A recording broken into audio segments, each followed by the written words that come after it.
According to Reuters, Afghan President Ashraf Ghani had addressed the Afghan people after keeping largely silent on the Taliban, taking more than 18 of the nation's 34 provinces in 8 days. Um, the Taliban itself has captured a major city in northern Afghanistan earlier today, sending Afghan forces fleeing and drew closer to Kabul, where Western countries scrambled to evacuate their citizens from the capital. The fall of Mazar-e-Sharif, confirmed by a provincial council official, was another important capture for the hardline militants who have swept through the country in recent weeks as U.S.-led forces withdrew.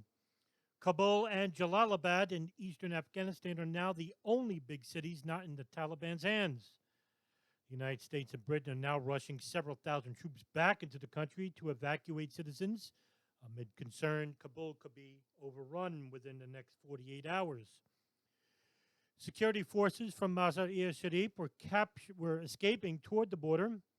Afzal Hadid, head of the Bakhal Province Council, told Reuters that the Taliban had taken control of Mazar-e-Sharif. All security forces have left Mazar City.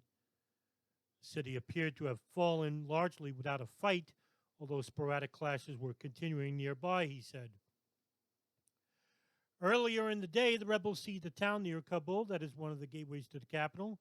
Many Afghans have fled from the provinces to the capital, driven out by fighting and fearful of a return to hardline Islamist rule as resistance from Afghan government forces crumbled. As night fell on Saturday, hundreds of people were huddled in tents or in the open in the city by roadsides or in car parks, a resident said, and you could see the fear in their faces. President Ashraf Ghani held talks with local leaders and international partners but gave no sign of responding to a Taliban demand that he resign as a coalition for any ceasefire.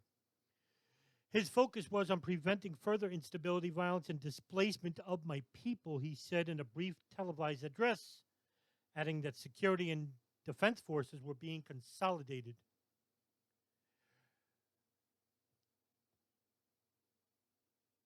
Reading from a teleprompter, Ghani pre-recorded his statement said remobilizing the Afghan National Security Forces were a top priority, and he would find ways to help the thousands of people displaced by fighting across the country.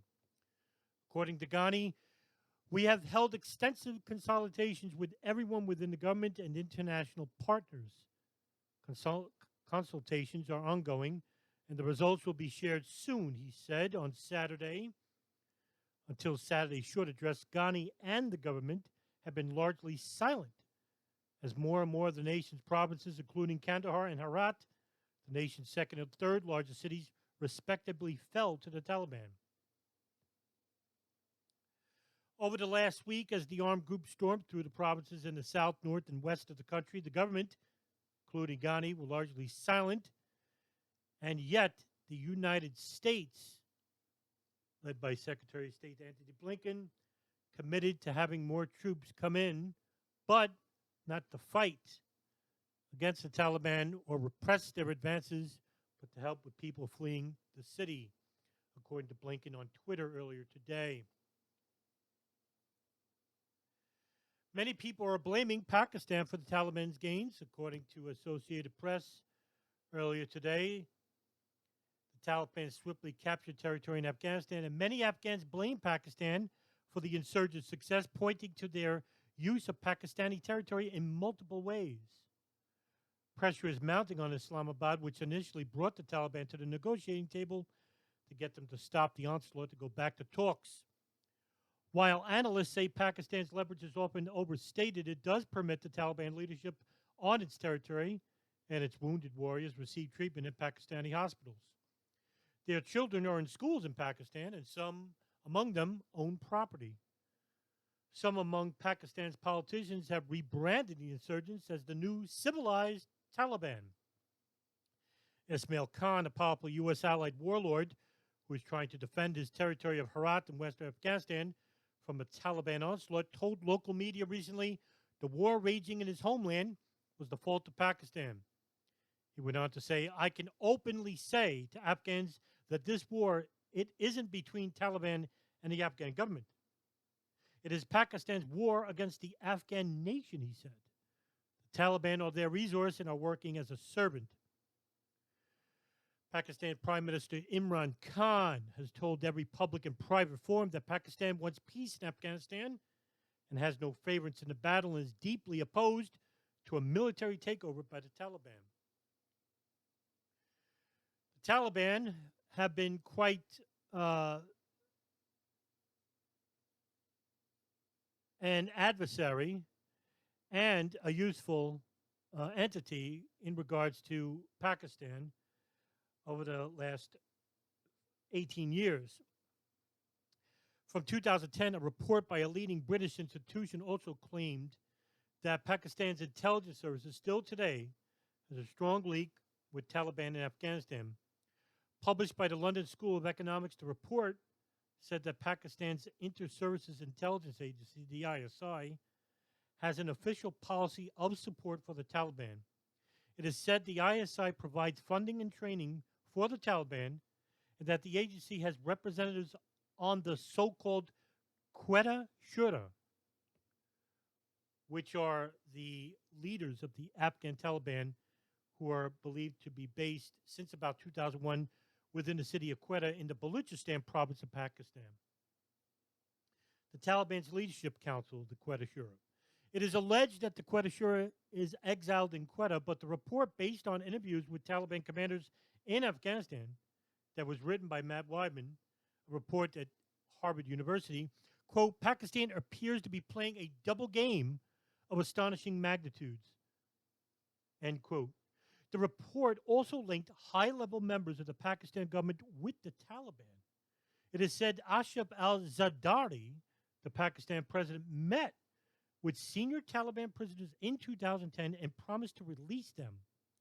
Zardari reportedly told the detainees they were only arrested because of American pressure. Quote, the Pakistan government's apparent duplicity and awareness of it among the American people and political establishment could have enormous geopolitical implications, end quote.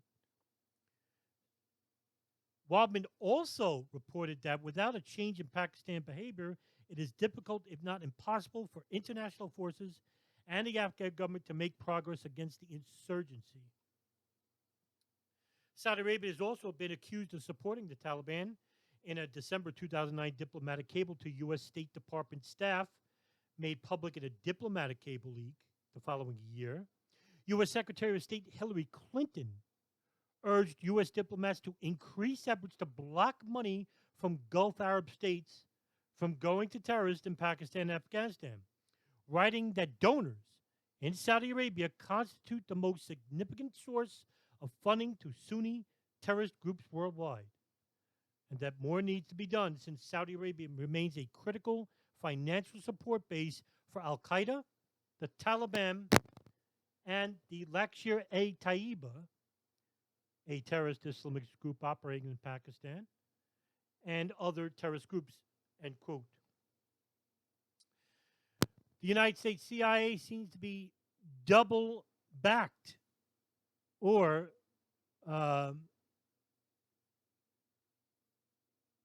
by the Pakistan ISI, which seems to be the second CIA in the Arab world. The CIA were relying on the Pakistan ISI to eliminate the looming threat of the Taliban from Lashkar-e-Taiba and the Pakistan local tribesmen, but it seems that the ISI has committed a coup of sorts within Afghanistan, as well as the failures of the U.S. government under Bush, under Obama, and to an extent, the Biden administration. However, the problem doesn't stem by whether we allow the Taliban to take control of Afghanistan, which seems to be a looming prospect and a reality right now. It is what the United States can do to eliminate the prospects for having the Pakistan ISI eliminated as a supporter of the Taliban. It is the Pakistan ISI that had basically created the Taliban, as well as another group called Jaish-e-Mohammed, which is basically an opponent for Indian forces for the Battle of Kashmir. It will now depend on the foreign policy of the Biden administration, in which we cannot afford any more U.S. military involvement within the country. The Taliban proposes no threat to the United States. It is not an international terrorist organization. It has no means to expand upon those borders. Its only wish was to take control of the country and to make it under Islamic Sharia law. And for the past 20 years, we have been battling against a group in which no foreign entity has ever conquered the country. The question is whether the United States continues its support of known terrorist countries like Saudi Arabia and Pakistan to remain as allies while we become an enemy to countries that we should have as allies, but instead we treat as enemy countries such as Iraq, Syria, Libya, and Iran.